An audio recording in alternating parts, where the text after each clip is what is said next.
You know, I once saw a guy at the airport dressed in what I can only describe as a total rock star outfit. Combat boots, a big hoodie, ripped jeans. He looked cool until everything got flagged. Boots off. Hoodie triggered the scanner. A belt full of metal. He had to go through a full pat-down. By the time he was done, he missed his gate. All because of one outfit. What you wear to the airport can literally decide how your entire trip feels. From TSA lines to seatmate vibes, from delays to unexpected upgrades, your outfit speaks louder than your boarding pass. This video breaks down the travel looks that quietly sabotage your comfort, and what to wear instead if you want smoother security checks, fewer stares, and a much better flight. Let's get into it. The shoe problem: you're running late. The security line is crawling, and just when it's finally your turn, you're stuck bent over, wrestling with lace-up boots while the person behind you sighs loud enough for the whole terminal to hear. Sound familiar? Picking the wrong shoes for the airport isn't just a minor inconvenience. It can derail your whole travel day. High boots, sneakers with endless laces, chunky soles, zippers, metal accents, anything that makes you stop and fumble is a red flag. They'll slow you down, hold up the line, or set off the scanner for a pat-down you didn't plan on. And the flip side? It's no better. Flip-flops or flimsy sandals slip on fast, sure, but try running across polished tile when your gate changes last minute. One shoe flies off, you slide, arms flailing, passengers staring. And that's if you don't go down hard. Or worse, you're in the airport bathroom, your foot slips, and now you're barefoot on that floor. Instant regret. Feet also swell at altitude, turning snug shoes into pressure cookers. And in an emergency evacuation, the wrong pair can turn dangerous, tripping you up or forcing you to run barefoot through smoke and chaos. So what works? Lightweight sneakers, slip-ons, running shoes with a solid grip. They come off fast at security, go back on in seconds, and keep you grounded, literally, whether you're dodging a tight connection or bracing for a rough landing. Why socks matter? A lot more than you think. You finally get through security. Shoes off, trays stacked, arms raised. And then, barefoot, on that cold, slick airport floor that's seen everything from coffee spills to mystery stains. No socks? That's your reality. Unless you're in a pre-check line, most airports still make you remove your shoes. That means your socks, not your sneakers, are the only thing between your feet and that public floor. That's why socks aren't just some throwaway detail. They matter. Not just any socks, the right socks. Most people reach for something soft, stretchy, and easy. And on a long flight, that kind of comfort really matters. But socks do more than that. They're your first line of defense for comfort, hygiene, and even health. If your flight's longer than 2 hours, compression socks are a smart move. They help your blood circulate, keep swelling down, and lower the risk of blood clots, especially when you're sitting still for hours. It's one of those things you don't notice until you land and your legs feel like they've doubled in size. And if you're the type who kicks off your shoes mid-flight, which, let's be honest, most of us are, do yourself a favor. Pack a fresh pair of socks. Slipping into a clean pair after takeoff feels surprisingly good, especially if the ones you wore through security have been through. Pants versus shorts debate. There's a clear winner. All right, let's settle this. Pants or shorts on a flight? At first glance, shorts seem like a no-brainer. They're light, breathable, and keep you cool. But airplanes? They're cold. And I mean unexpectedly cold. If you've ever spent hours under a vent blasting icy air onto your knees, you know the deal. So yeah, pants win. Every time. But not just any pants. You want something that checks 3 boxes: soft, stretchy, and non-restrictive.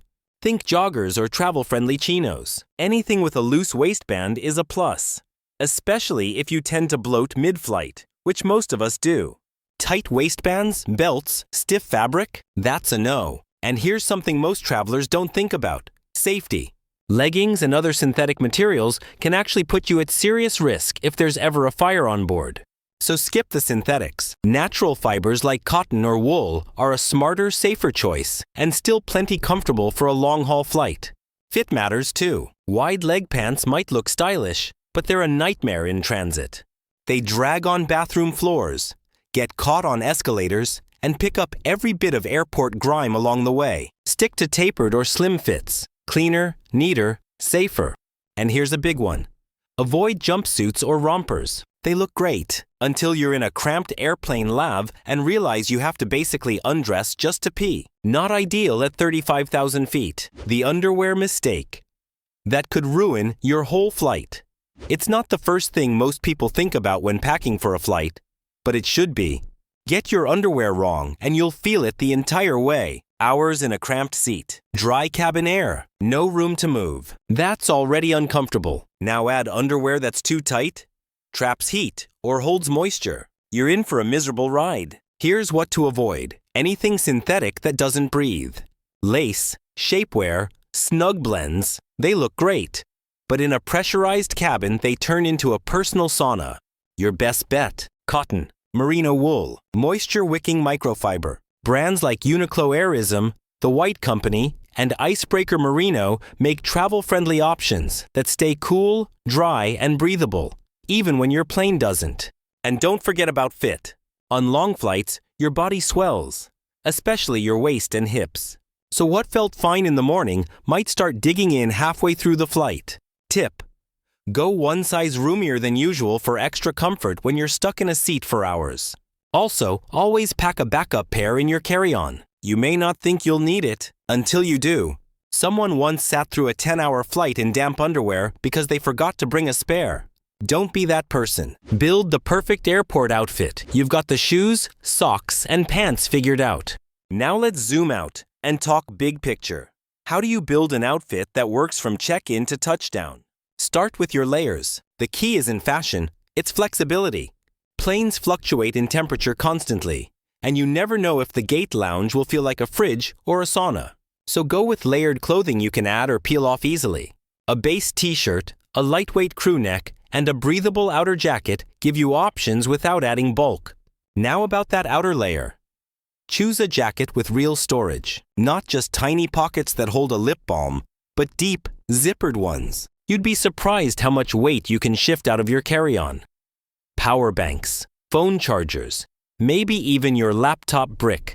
It won't magically bypass security, but it will help you avoid those awkward "your bag's over the limit" moments at the check-in scale. And yes, you'll need to take that jacket off at the security checkpoint, so keep your pockets organized. Don't be that person digging through random cables while the line stalls behind you. As for color, go neutral, go dark. Not because it looks stylish, though it does, but because turbulence and coffee don't care how cute your outfit is. Dark tones forgive spills. Wrinkle-resistant fabrics stay sharp even after hours of sitting. And here's something people don't often say out loud, but it matters. How you dress can affect how you're treated. Multiple flyers on Reddit have shared that when they dressed neatly. Think clean shoes, collared shirts, polished but simple outfits. They got fewer questions at immigration, smoother check-ins, even random acts of kindness from staff and other travelers. One even said they were mistaken for airline crew just because they looked professional. So no, it's not about impressing anyone, but looking intentional and pulled together. That can go a long way in a place where first impressions happen in seconds.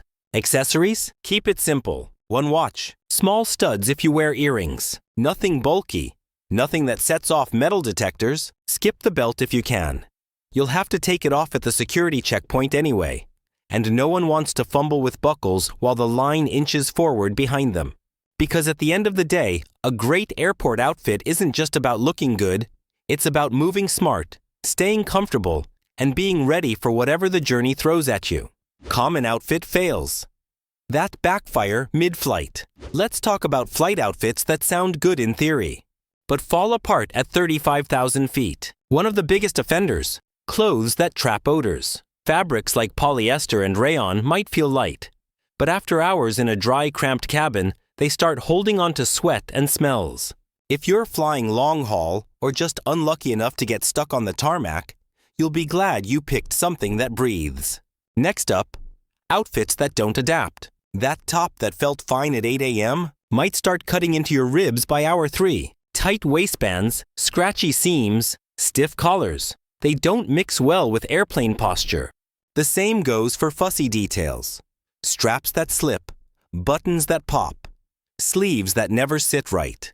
If you're adjusting your clothes more than your seatbelt, they're not flight-friendly. And remember what we mentioned earlier about leggings? That one might have surprised you. They're comfy, yes, but many are made from synthetic fibers that don't just burn, they melt.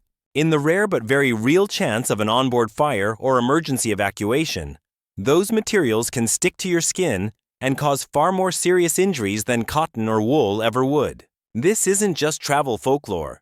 It was highlighted by aviation journalist Christine Negroni in an interview quoted by the New York Times. Her advice? Avoid artificial fabrics altogether when flying. It's not something anyone wants to imagine, but if you care about flying smart, it's worth thinking about. New clothes? Be careful. Just because it looks great in the mirror doesn't mean it holds up to 6 hours of sitting, sweating, or stretching. Give it a test run at home before your flight. Your future self will thank you. Now here's something less obvious. How extreme or loud your outfit is can sometimes draw the wrong kind of attention at the airport. Multiple Redditors have shared that wearing ultra-edgy styles, ripped jeans, metal band tees, combat boots, spiked jackets, made them more likely to get randomly selected for extra screening.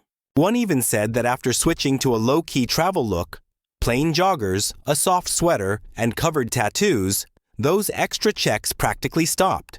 Why you should skip the shorts. And while we're at it, let's talk about shorts. Yes, they're easy and breezy, but they're not built for flying. First off, airplanes are cold. Like surprisingly cold. You might be fine at boarding, but 3 hours later, you'll be huddling under a paper-thin airline blanket, wondering why you didn't just wear pants. Second, cabin seats aren't exactly the cleanest surfaces, and shorts mean more direct skin contact with places that thousands of other people have sat on before you. Not great. And then there's the social side. One Redditor didn't hold back. I don't want someone's hairy legs touching me. Even if they're not touching, it's just gross to look at. Fair or not, people around you notice.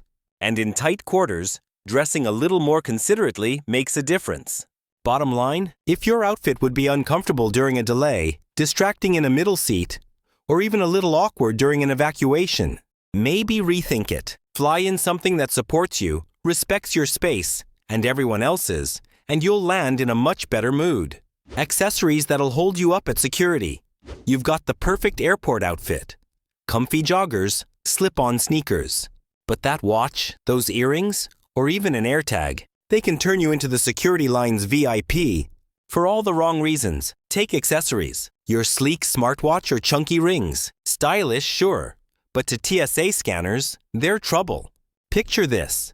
A guy forgets an AirTag in his jacket pocket. Suddenly, security flags it as suspicious. Cue a 10-minute bag search while he's sweating and missing his Starbucks run. Pro move? Pop metal items, rings, necklaces, belts into a Baggu zip pouch before you hit the line. It's fast, organized, and keeps you moving. Bonus. Skip metal belts for a fabric one, like Patagonia's friction belt. No alarms, all comfort. Now, medical devices. Insulin pumps, prosthetics, ports. You're good to bring them, but don't let TSA guess what's under your shirt. Tell the officer up front and carry a TSA notification card from tsa.gov. One traveler I know breezed through with a quick note for her insulin pump. Without it, 15-minute delay. Rules vary. Heathrow might wave you through, but Singapore's scanners are picky. Check TSA and airline guidelines before you fly. Small stuff, big delays. Pack smart, prep ahead, and you'll glide through security like a pro. Final advice.